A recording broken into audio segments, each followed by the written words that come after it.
noite. Boa noite. 200 mil brasileiros não estão conseguindo pedir o seguro-desemprego pela internet, segundo o Ministério da Economia. Em São Paulo, a Prefeitura passou a oferecer atendimento presencial com prévio agendamento para resolver problemas ligados ao seguro e também ao auxílio emergencial. Stephanie passou mais de 20 dias tentando pedir o seguro-desemprego pela internet. Eu colocava, a página ficava carregando. Aí, às vezes, quando entrava, quando eu ia acessar, a página fechava. E ficava para mim tentar acessar mais tarde. E, graças a Deus, hoje eu consegui resolver o meu problema. O atendimento foi feito com hora marcada nesta unidade do CAT, o Centro de Apoio ao Trabalho e Empreendedorismo em São Paulo. 9 unidades foram reabertas hoje para ajudar quem está com dificuldade de solicitar o seguro-desemprego ou o auxílio emergencial. Dá erro por conta da divergência que eu tive por conta de razão social mesmo, né? Aí eu não consegui resolver, me pediram para vir presencialmente para solucionar. Então vou aguardar mais um pouquinho e já vai liberar. A solicitação do seguro-desemprego pode ser feita pelo celular, no aplicativo Carteira de Trabalho Digital, pelo site www.gov.br ou pelo telefone 158. Trabalhadores com carteira assinada demitidos sem justa causa antes ou depois da pandemia devem solicitar o seguro-desemprego em até 120 dias após a data da dispensa. Para trabalhadores domésticos, o prazo é menor, 90 dias. O valor das parcelas pode variar entre R$ 1.045 e R$ 1.813. Na primeira quinzena deste mês, quase 270 mil brasileiros solicitaram o seguro-desemprego. O número é cerca de 14% menor que o mesmo período do ano passado. Mas, pelos cálculos do governo federal, cerca de 200 mil pessoas que têm direito ainda não fizeram o pedido. Trabalhadores com redução de salário ou contrato de trabalho suspenso também vão ter acesso ao benefício. A diferença do funcionário desligado é que ele encerrou o contrato de trabalho dele e ele vai ter essa assistência financeira temporária do seguro-desemprego. A suspensão do contrato de trabalho, o funcionário ele não está desligado, porém o contrato dele está suspenso pelo período de até 60 dias, que ele vai também ter essa assistência financeira durante esse período. Veja agora outros destaques do dia. Bolsonaro diz que vai recorrer da decisão que impediu a posse de Alexandre Ramagem na Polícia Federal. O país tem 78 mil casos confirmados, 5.466 mortes por Covid e mais de 34 mil curados. O ministro da Saúde diz que segunda onda da doença é possibilidade real. China começa a testar vacina contra o coronavírus.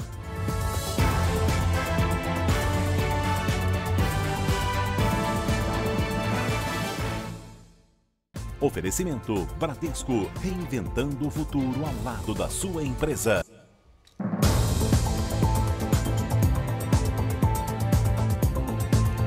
Vamos atualizar os números do coronavírus aqui no Brasil. Com 449 novos registros de ontem para hoje, o país tem agora 5.466 mortes, isso de acordo com o balanço do Ministério da Saúde. Os casos confirmados chegaram a 78.162. O número de recuperados passou de 34 mil. 38.500 pessoas ainda estão em acompanhamento. São Paulo tem 2.247 mortes, são mais de 26 mil casos confirmados no estado. O Rio de Janeiro soma 794 mortes e quase 8.900 casos. Os outros estados com maior número de mortes no país são Pernambuco, Ceará e Amazonas. Janine, novidades sobre testes no Rio de Janeiro? Sim. Uma gotinha de sangue em um aplicativo de celular. Essas são as novas ferramentas para ampliar a quantidade de testes e entender o avanço do coronavírus no Rio de Janeiro. O teste é de graça. Pelo aplicativo no celular, os usuários preenchem um formulário onde colocam informações sobre os sintomas e os fatores de risco da doença. As pessoas mais vulneráveis vão receber um aviso para realizar o teste rápido para a Covid-19. Se der positivo, a pessoa pode indicar ainda outros 5 nomes do convívio dela para fazer o exame. A ideia é entender a distribuição, a transmissão e a evolução do novo coronavírus no estado. Cada resultado, positivo ou negativo, é uma informação que vai preenchendo o mapa. Quanto mais dados, melhor será a leitura sobre como o vírus se movimenta na cidade. Vai ajudar a entender qual o nível de imunidade na população, quem são as pessoas que foram mais infectadas, aonde são as áreas com maior número de pessoas infectadas. Os primeiros a ser testados pelo programa serão os profissionais de saúde. A evolução do número de casos preocupa as autoridades de saúde do estado. A falta de leitos para pacientes graves já atingiu um momento crítico e o pico da pandemia está previsto para o final do mês de maio. Chega um momento que, se não há aderência ao isolamento social, você passa a ter um número de contaminados tão grande que não há mais nada que o estado e os municípios possam fazer em termos de ampliação da rede, e a demanda será muito maior. Nesses tempos de pandemia, é muito comum ter álcool em gel dentro do carro, mas isso representa um perigo também se as normas de segurança não forem observadas. O alerta é dos bombeiros. No táxi do Neilton, a máscara é obrigatória. Álcool em gel também. São 3, 1 para ele e 2 para os passageiros. E o Neilton sabe do perigo de deixar os frascos dentro do carro. O vidro se torna uma lupa e com certeza pode sim causar explosão. Agora, usando o álcool gel da maneira correta, com certeza não vai ter perigo. Esta foto que viralizou na internet levantou a questão. É possível que o álcool em gel exploda e provoque todo esse estrago? O tenente Rogério responde, é um fenômeno raro, mas pode acontecer. O álcool, por si só, ele não vai entrar em combustão espontânea, porque isso acontece somente em temperaturas superiores a 300 graus Celsius. Porém, ela em contato com a centelha, com a faísca, vou ligar o som do carro, vou fazer o acionamento da parte elétrica do carro, um acendedor de cigarro, até mesmo um carregador de celular, pode ser essa centelha, sofrer uma faísca e em contato com esse vapor inflamável pode sofrer uma ignição. A recomendação dos bombeiros é para que a gente não deixe o álcool em gel no console com o carro fechado no sol. O ideal mesmo é levar na mochila ou na bolsa. A mesma recomendação vale para o álcool líquido, que é ainda mais perigoso. O álcool líquido, que é nesse caso aqui o 70%, ele é muito mais perigoso por conta da volatilidade dele, ele é muito mais volátil. Então, às vezes a tampinha não está bem fechada, ele vai liberando esses vapores de álcool dentro do veículo e quando a pessoa entra e às vezes faz a ignição do veículo ou liga um rádio ou acendedor do cigarro ou até mesmo um cigarro, que é um ato incorreto, a gente está diante de uma atmosfera totalmente explosiva por conta desses vapores de álcool. O governo do Pará pediu ao Ministério da Saúde respiradores em Belém. A situação é crítica. Em Belém, todos os leitos de UTI estão ocupados. Até quem apresenta os sintomas mais graves da doença é orientado a voltar para casa. Ela está com falta de ar, bastante dor no peito, está com tosse desde semana passada. Eles disseram que provavelmente não era Covid e mandaram ela de volta para casa. Só esta unidade pública de saúde, referência no tratamento da Covid-19, está fazendo cerca de 1.200 atendimentos por dia. A maioria, casos de síndrome respiratória aguda. A clínica também chegou ao limite. Não temos oferta de oxigênio, não temos ventiladores, não temos terapia intensiva, não temos UTIs aqui dentro, não temos leitos de internação. O Pará tem mais de 200 profissionais da saúde afastados. 7 médicos morreram de Covid-19. Tendas vão ser montadas em frente às unidades de pronto atendimento. Nelas vão ser feitas as triagens para identificar qual o estado de saúde dos pacientes e, assim, agilizar o encaminhamento. O governo do Pará solicitou ao Ministério da Saúde o envio imediato de 100 respiradores para aumentar a quantidade de UTIs no estado. 86 médicos cubanos foram contratados para reforçar o combate à doença. Em ação emergencial, o maior hospital público do Pará, que só recebia casos graves, também vai atender pacientes com sintomas de coronavírus. São 12 consultórios, 90 leitos de internação e 20 leitos de unidade de terapia intensiva. No Maranhão, a situação também é complicada. Em São Luís, não há mais leitos de UTIs disponíveis. São quase 3.000 casos confirmados da doença e 166 pessoas morreram no estado. Eu não desejo para ninguém que nós passamos, para ninguém. é muito triste. O ministro da Saúde participa neste instante de uma audiência com os senadores por videoconferência. Nelson Taixe disse que uma segunda onda de Covid-19 é provável no país. A repórter Cristina Lemos tem os detalhes ao vivo de Brasília. Cristina, boa noite. O dia do ministro foi de reuniões. Sim, Sérgio, boa noite a todos. Olha, o ministro Nelson Taixe teve 3 reuniões por videoconferência bastante importantes. A primeira delas foi com os governadores da região sul, depois com os governadores do Nordeste. E neste caso, as demandas se repetem. Mais respiradores, mais leitos de UTI e mais pessoal de saúde para atender às emergências e aos pacientes da Covid-19.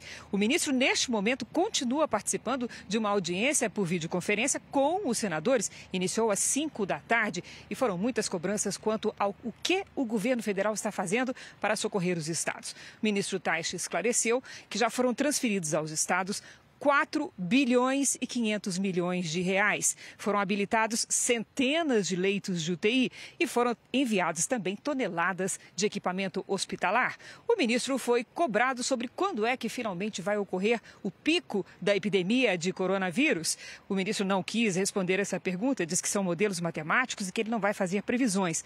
Mas técnicos do Ministério da Saúde estimam que o auge da epidemia ocorrerá na 20ª semana epidemiológica. O Brasil está na 18ª.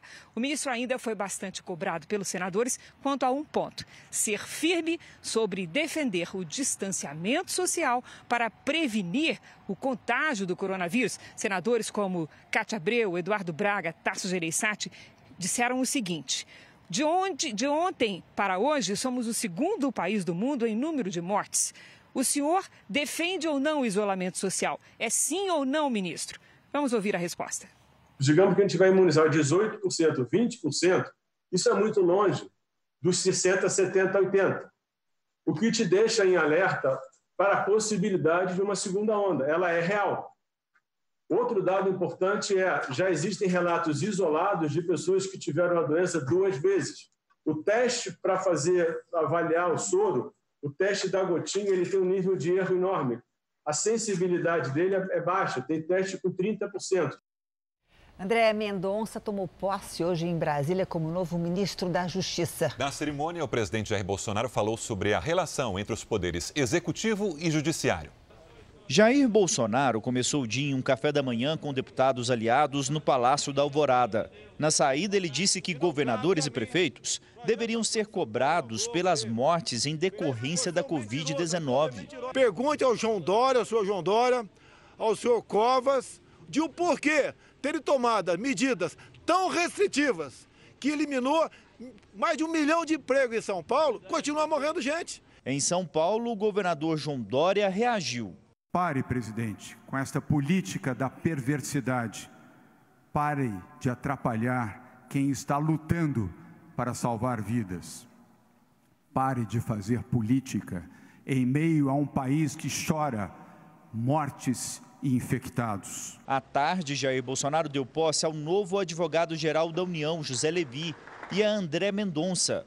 O novo ministro da Justiça e Segurança Pública garantiu uma gestão técnica. Esse compromisso, dentro dessa expectativa de valores, vem reforçado pela ética, pela integridade, por efetivamente ministrar a justiça e ser agente de segurança da nação brasileira.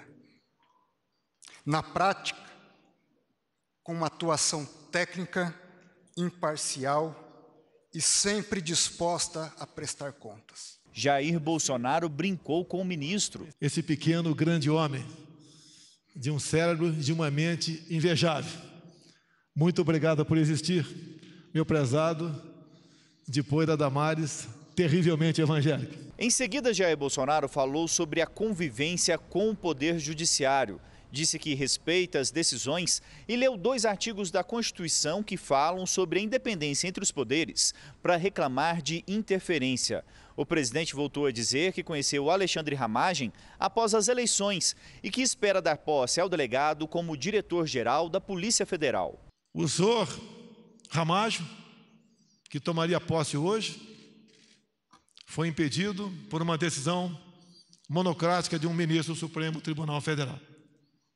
É uma pessoa que eu conheci no primeiro dia após o fim do segundo turno, que foi escolhido pela Polícia Federal do governo anterior como um homem de elite, um homem honrado, um homem com vasto conhecimento, um homem à altura de representar e de ser o chefe da segurança do chefe da presidência da República. Creio essa ser uma missão honrada para o senhor Ramagem. E eu gostaria de honrá-lo no dia de hoje, dando-lhe posse como diretor-geral da Polícia Federal. Eu tenho certeza que esse sonho meu, mais dele, brevemente se concretizará. O presidente Bolsonaro revogou hoje essa nomeação de Alexandre Ramagem para o comando da Polícia Federal. Alexandre de Moraes, do Supremo Tribunal Federal, havia suspendido a escolha de Ramagem para assumir a Polícia Federal, alegando abuso de poder por desvio de finalidade. A posse de Alexandre Ramagem para o comando da Polícia Federal ocorreria na mesma cerimônia em que André Mendonça foi oficializado o novo ministro da Justiça. Mas a decisão de Alexandre de Moraes, ministro do Supremo Tribunal Federal, impediu o delegado de assumir o posto.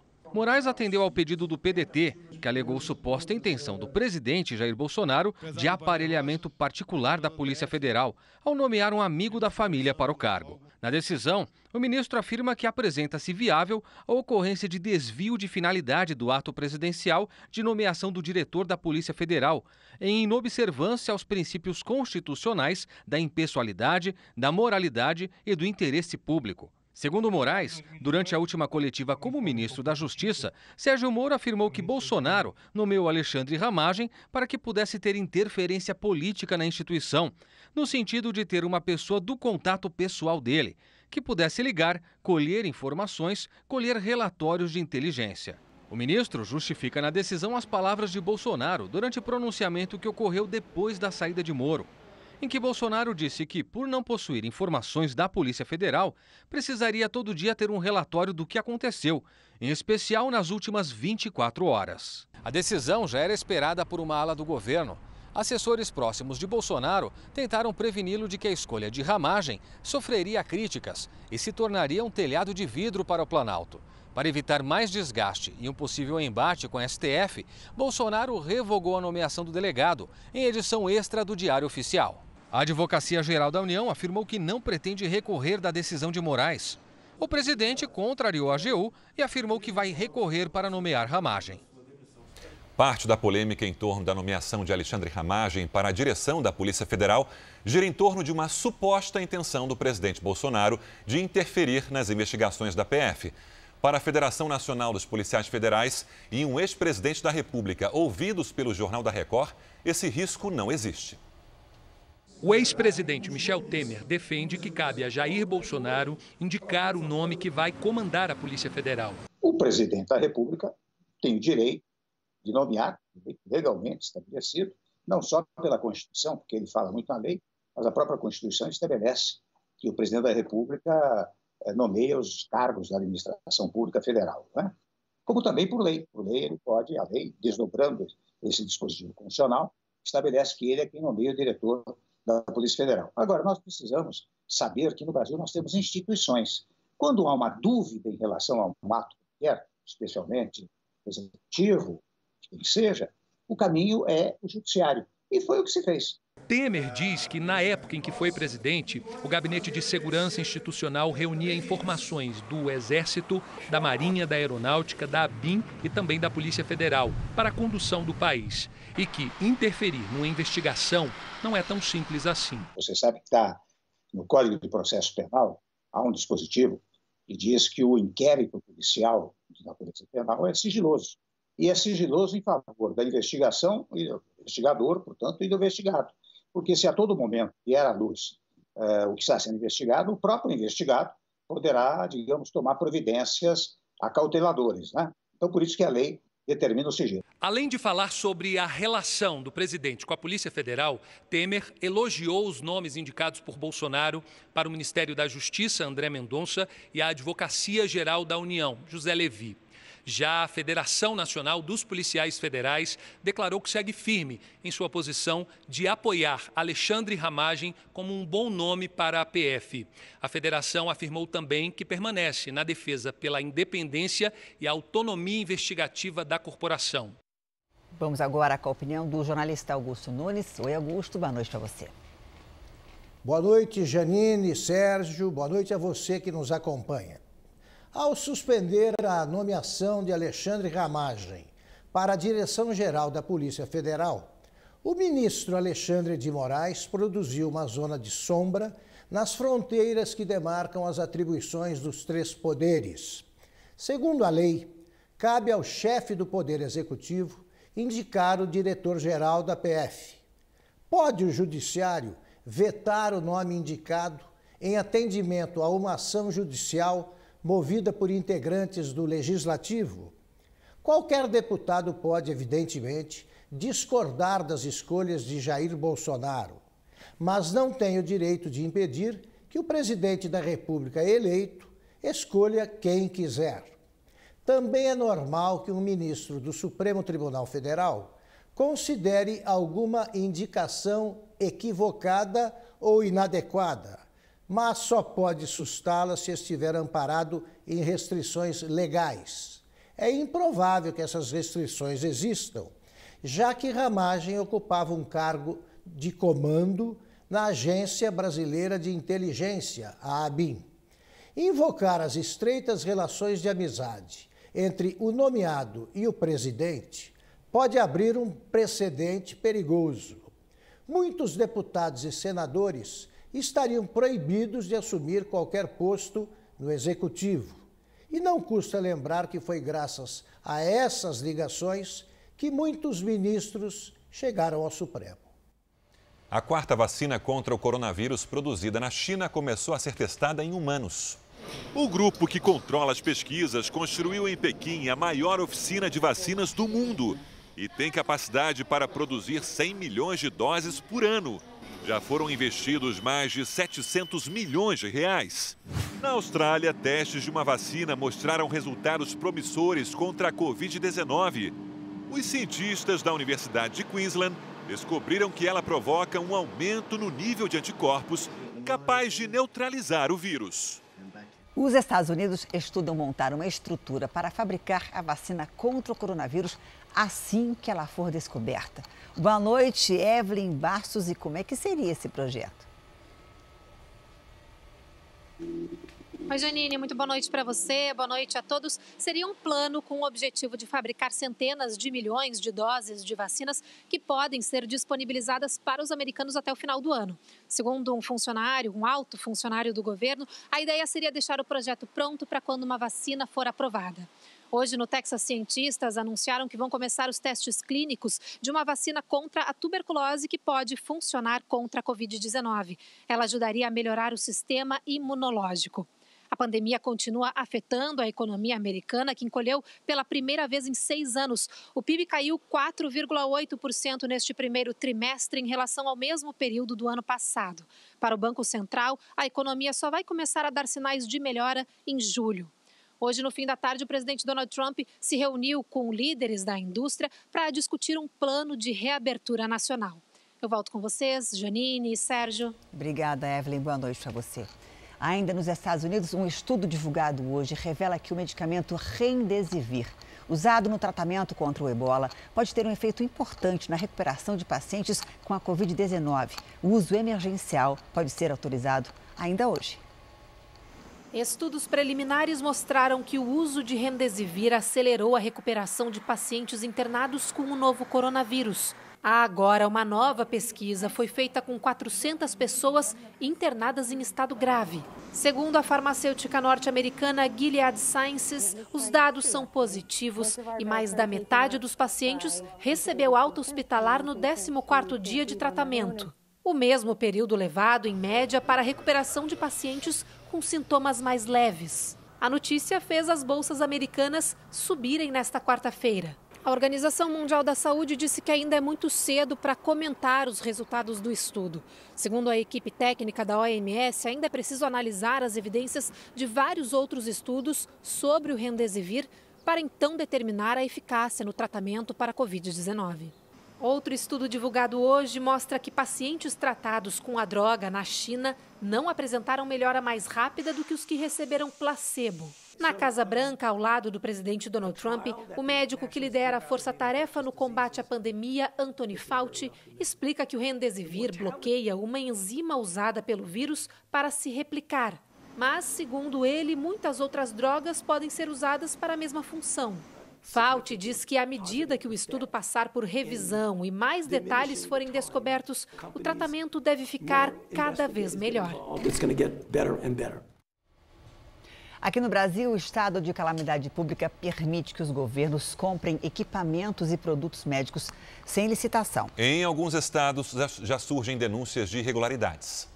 O Ministério Público de Santa Catarina vai investigar a compra de 200 respiradores artificiais.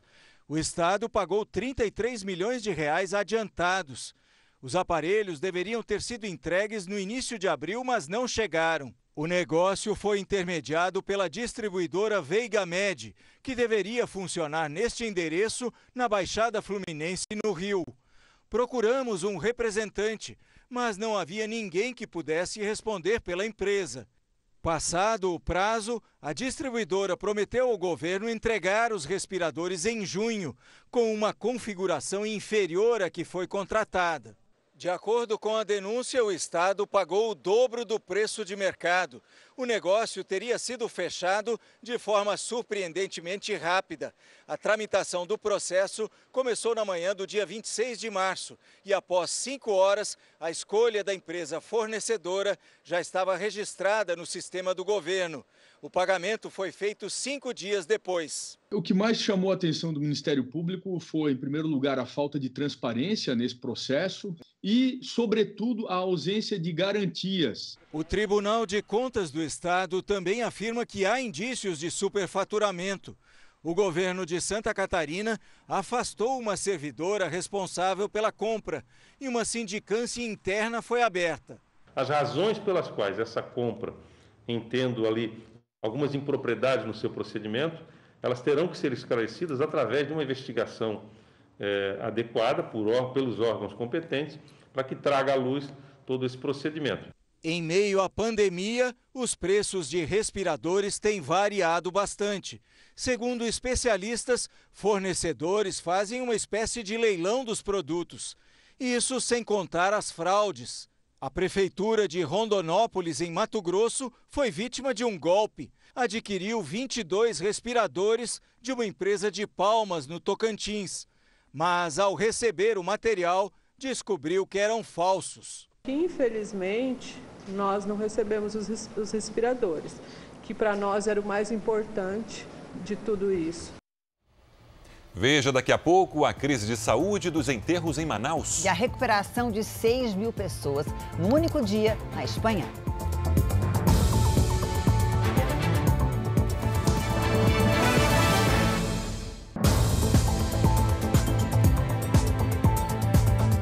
O Reino Unido já é o segundo país com mais mortes pela Covid-19 na Europa. São mais de 6.300 óbitos. O número disparou depois que autoridades passaram a incluir nos dados oficiais as vítimas em asilos. O Reino Unido superou a Espanha, país que hoje comemorou a recuperação de mais de 6 mil pessoas em um único dia. O maior registro de altas em hospitais espanhóis desde o início da pandemia. Nas ruas francesas, a prioridade é a proteção. Máquinas de vendas agora oferecem máscaras, álcool em gel e luvas. Na Alemanha, agentes de turismo foram às ruas em mais de 30 cidades para pedir ajuda financeira ao governo, depois que o país estendeu a proibição de viagens para até 14 de junho. O setor do turismo foi atingido em cheio pela pandemia na Europa. Enquanto o continente deveria se preparar para a alta temporada, praias e resorts italianos continuam assim, fechados. Diversão mesmo, por enquanto, só para as crianças na Dinamarca. Depois de semanas de isolamento, elas puderam aproveitar a reabertura desse, que é um dos parques temáticos mais antigos do mundo. Imagens de satélite mostram que o líder da Coreia do Norte, Kim Jong-un, pode estar num resort. As imagens indicam movimentos nos barcos de luxo de Kim Jong-un e da comitiva dele, ancorados em resorts no litoral norte-coreano. Kim não aparece em público desde o dia 15 de abril e começaram a surgir especulações sobre o estado de saúde dele. A hipótese mais provável é de que esteja recluso para se prevenir do novo coronavírus. Abril já é o mês mais chuvoso em 14 anos em Salvador. Choveu o dobro do esperado para o mês que ainda nem terminou. Só hoje foram 60 deslizamentos. Boa noite, Lidiane. Essa chuva continua? Sim, Janine, infelizmente continua assim. Boa noite para você, para o Sérgio, para todo mundo que nos acompanha. A chuvarada segue no Nordeste e a estiagem favorece as queimadas na metade sul do país. A ação dos ventos mantém as nuvens carregadas sobre o litoral do Nordeste. O solo encharcado aumenta o risco de deslizamentos nas capitais da região. No Tocantins, o tempo fica firme. Já nos outros estados do norte, sol com pancadas de chuva. Uma frente fria deixa o mar agitado do Rio Grande do Sul até São Paulo e ajuda também na formação de nuvens de chuva em Santa Catarina e no estado gaúcho. Tempo firme e seco do Paraná até o interior do Nordeste. O calorão diminui em Porto Alegre. Amanhã, máxima de 25 graus. Faz 31 no Rio de Janeiro, 35 em Cuiabá, 28 em Salvador. Em Teresina, Manaus e Porto Velho, máxima de 32 graus. Em São Paulo, já são mais de 20 dias sem chuva. E amanhã não vai ser diferente, viu? Sol com máxima de 28 graus. Quem mora em São Paulo está sofrendo com essa secura. Bastante. Importante lembrar para as pessoas beberem bastante água e se Talvez hidratar, em uma né? chuva no sábado. É? Talvez. Vamos torcer para dar uma amenizada nessa secura. Obrigada, Lidiane. Boa noite para você. Até amanhã. A seguir, embalagens de refrigerantes viram máscaras. Serão 3 milhões para profissionais da saúde. E veja também os preparativos do show de Taime e Thiago. Eles marcam a nova geração da música sertaneja.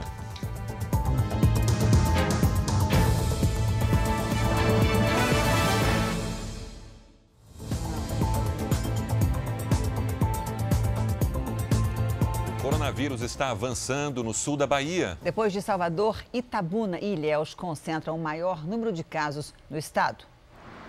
Em Itabuna, maior cidade da região sul, o número de casos de Covid-19 saltou de 40 para 164, aumento de 310% nos últimos 10 dias. Em Ilhéus, pulou de 78 para 193 no mesmo período, crescimento de 147%.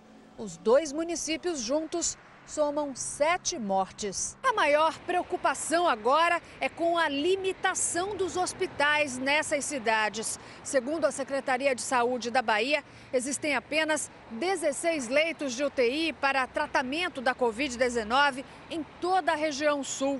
A previsão é de mais 45 leitos para ampliar a capacidade de atendimento. O Hospital Regional da Costa do Cacau, em Ilhéus, atende a pelo menos 70 municípios. Era onde trabalhava o médico Gilmar Calazans, primeiro profissional de saúde a morrer em decorrência da doença no estado. Esta semana, o hospital passou por desinfecção. O diretor, Almir Gonçalves, acredita que pelo menos 150 funcionários estejam contaminados. Felizmente, todos estão assintomáticos. Alguns já estão, na verdade, até retornando agora o dia 1º. Em Itabuna, a movimentação nas ruas continua intensa. Em Ilhéus, o trânsito não diminuiu, apesar da orientação para isolamento social. A possibilidade de lockdown, de fechar tudo, é possível, principalmente bancos e lotéricas. O governador Ibanez Rocha adiou de domingo, dia 3, para 11 de maio, a reabertura do comércio no Distrito Federal. Vamos a Brasília mais uma vez com Luiz Fara Monteiro. Oi, Fara, boa noite para você. E qual é a razão? Oi, Janine, boa noite. O governador ouviu técnicos e uma das alegações foi a insuficiência dos itens de proteção para a população. Segundo Ibanez Rocha, o prazo fica mantido independentemente de qualquer decisão jurídica, já que ele enfrenta uma ação pública dos Ministérios Públicos do Distrito Federal e do Trabalho, que pedem a suspensão imediata das atividades não essenciais. Também foi adiada a obrigatoriedade do uso de máscaras, que começaria nesta quinta-feira. O Distrito Federal tem 1.275 casos de coronavírus, com 28 mortes registradas até hoje. Janine, Sérgio. Obrigada, Fara. Boa noite para você. Em São Paulo, o governador João Dória disse hoje que não é possível relaxar neste momento o isolamento social no estado. O uso de máscaras de proteção será obrigatório em São Paulo para passageiros do metrô, trens e ônibus, além de táxis e também carros de aplicativos. Essa medida vale a partir da próxima segunda-feira, dia 4 de maio. E no Amazonas, Sérgio, quais são as notícias? Situação delicada, Janine. O governador do Amazonas pediu à ONU que o dinheiro usado na preservação ambiental seja transferido para o combate ao coronavírus. Os leitos dos hospitais de Manaus estão cheios e o sistema funerário também tem dificuldade com o aumento no número de mortos. A média de sepultamentos diários na cidade passou de 30 para 130. Com o pico da pandemia aguardado para maio, a prefeitura calcula até 4.200 mortes na cidade nos próximos 30 dias. O Sindicato das Empresas Funerárias afirma que, nesse ritmo, vão faltar caixões a partir do próximo dia 10. Manaus teve 122 sepultamentos nessa terça-feira, de acordo com o balanço divulgado hoje pela prefeitura. Oficialmente, 15 foram de vítimas confirmadas da Covid-19. Mas o governo amazonense admite que tem muito mais pessoas morrendo, infectadas com o novo coronavírus e que não vão para os registros por falta de testes. O governo federal deve enviar mais respiradores, equipamentos de proteção individual e principalmente profissionais da saúde ao estado. O governador enviou uma carta à ONU pedindo que os recursos prometidos para a proteção da floresta sejam redirecionados para a saúde da população. Nós temos mantido um contato muito próximo com o governo federal. Nossas equipes estão se reunindo praticamente todos os dias. Hoje mesmo conversei com a assessoria da presidência, devo receber mais tarde uma ligação do ministro da Saúde, que já assumiu o compromisso de ainda hoje encaminhar uma ajuda para o estado do Amazonas. O Rio de Janeiro começou a receber os equipamentos de saúde comprados na China, itens que são necessários no combate ao coronavírus. A repórter Vanessa Libório tem ao vivo as informações. Oi, Vanessa, boa noite para você. Oi, Janine, boa noite para você, para o Sérgio, para todos. Pois é, parte desse material chegou hoje ao terminal de cargas do Aeroporto Internacional do Rio. Esse material foi comprado no final do ano passado pela Prefeitura. Nas caixas maiores estão os aparelhos de tomografia que mostram como está o pulmão dos pacientes que foram infectados pelo novo coronavírus. Entre os equipamentos tem também aparelhos de raio-x, esterilização e todo esse material vai ser entregue às unidades de saúde pública aqui do Rio de Janeiro. E a Secretaria de Saúde do Estado confirmou a compra de 1.000 respiradores, mas só 52 foram entregues aos hospitais públicos. Um atraso que também acontece com os kits de testagem rápida. De um lote de 1.200.000 unidades, só 87.000 foram disponibilizadas. Do Rio de Janeiro, Vanessa Libório. Obrigada, Vanessa. No meio da pandemia, consumidores esperam que as marcas usem a publicidade para mostrar como estão enfrentando a situação. Esse é o resultado de uma pesquisa que revela ainda o reconhecimento à comunicação feita com seriedade e responsabilidade. No momento de incertezas, quando muitas empresas estão de portas fechadas, o levantamento aponta caminhos para o mercado. De acordo com o Barômetro Covid-19 da Kantar, uma pesquisa feita com consumidores brasileiros, há interesse em saber o que as marcas estão fazendo neste momento. É muito importante que, mais do que nunca, as marcas se façam presentes nesse momento e que elas estejam perto dos consumidores. Ficar no escuro ou sem anunciar, sem estar presente, realmente deixa as marcas muito mais vulneráveis. Segundo a pesquisa, os consumidores querem que as empresas comuniquem o que estão fazendo para enfrentar a pandemia. Ao mesmo tempo, a maioria acha que elas não devem usar a situação para promover a marca.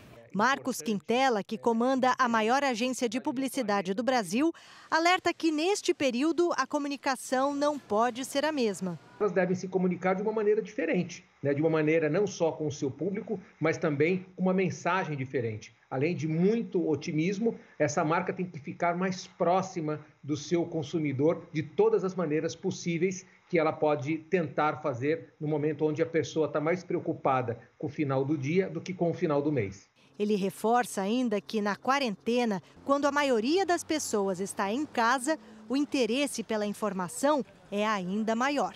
É não parar, é continuar anunciando da forma correta, mas a comunicação é primordial no momento de crise, não só na propaganda, mas também na informação, no jornalismo, em tudo. Não podemos parar de comunicar. Comunicar o produto, comunicar o serviço, e a propaganda, com certeza, mais do que nunca agora, é a alma do negócio. Numa entrevista coletiva no Palácio do Planalto, em Brasília, o ministro da Economia, Paulo Guedes, fez questão de falar que o governo está integrado neste momento e que a retomada econômica durante e depois da pandemia não virá de investimentos públicos desenfreados. A retomada não é repetir o erro de governos passados, que justamente tentando essa saída, através só de obras públicas, cavaram um enorme buraco e quebraram o Brasil. Quando nós chegamos, o Brasil estava quebrado exatamente por esse caminho. A crise é da saúde. Hoje, os Estados Unidos voltaram a pressionar a China por mais respostas sobre a origem do coronavírus. Vamos até a Ásia com a Cíntia Godoy. Cíntia, bom dia para você. Qual é a cobrança da vez?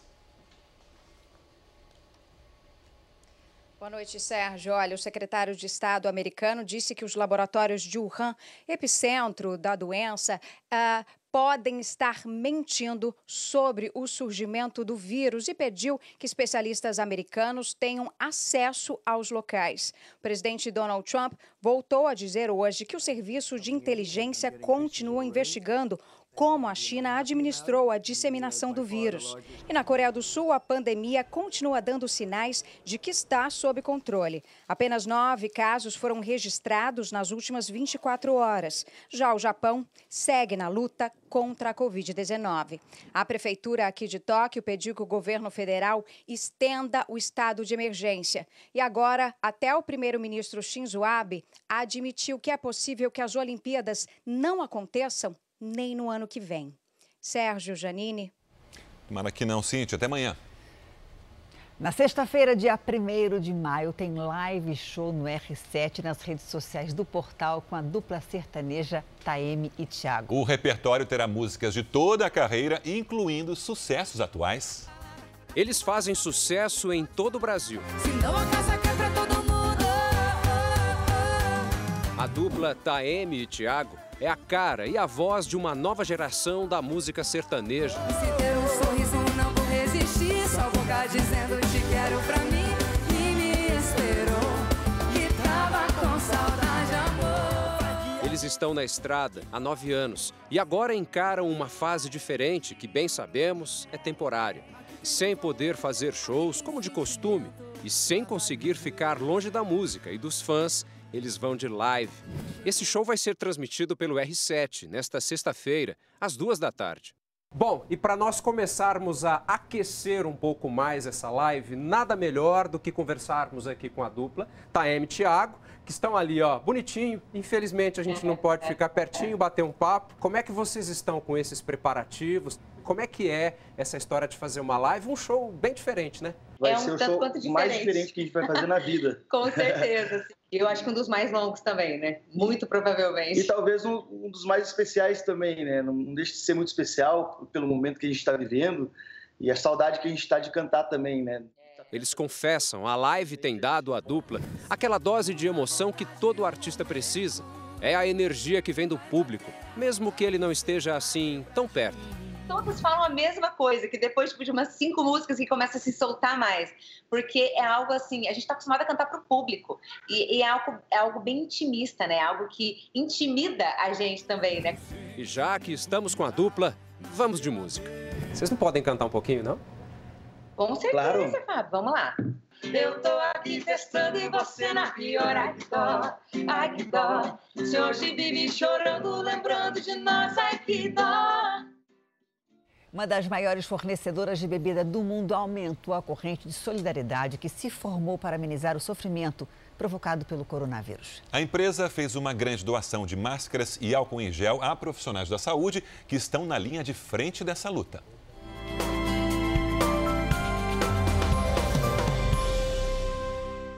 A gráfica ociosa foi transformada em um local de produção de um equipamento fundamental na luta contra o coronavírus. Funcionários trabalham em ritmo acelerado para fabricar o chamado Face Shield, ou escudo de rosto. O projeto é financiado pela Ambev, gigante na produção de bebidas. Rodrigo foi quem criou a máscara de baixo custo que protege o rosto de uma possível contaminação. Ela começou como pensando naqueles brincadeiras de criança de fato, que você tem uma coroa para colocar na cabeça, que tem regulagem na parte traseira. O interessante é que a máscara foi desenvolvida com material PET, o mesmo usado nas embalagens de refrigerante. O modelo foi testado e aprovado por médicos dos principais hospitais do Brasil. A ideia é produzir em apenas um mês 3 milhões de unidades. Todas vão ser distribuídas para os profissionais da área da saúde. Com essa quantidade de máscaras que a Ambev está se propondo a fazer, a gente conseguiu colocar uma máscara na mão de cada profissional de saúde. A empresa também adaptou parte da produção de cerveja. O álcool que iria para as garrafas e que seria consumido em festas e confraternizações, agora tem outro destino. Essas 500 mil embalagens que vão ser enviadas a hospitais públicos. A gente está vivendo um momento muito difícil, né? Um momento que as pessoas precisam se unir e realmente fazer um esforço para ajudar o coletivo. Então, na Ambev, o que a gente decidiu fazer foi usar a nossa capacidade de produção, a nossa logística, para realmente fazer uma solução efetiva para a vida das pessoas. A companhia também contribuiu para a construção de um anexo ao Hospital Municipal M. Boimirim, na Zona Sul de São Paulo. São 100 novos leitos para atender pacientes do SUS. Essa é mais uma entre as iniciativas que a gente está fazendo e eu tenho certeza de que, se cada um fizer a sua parte, juntos vamos conseguir superar esse momento tão difícil.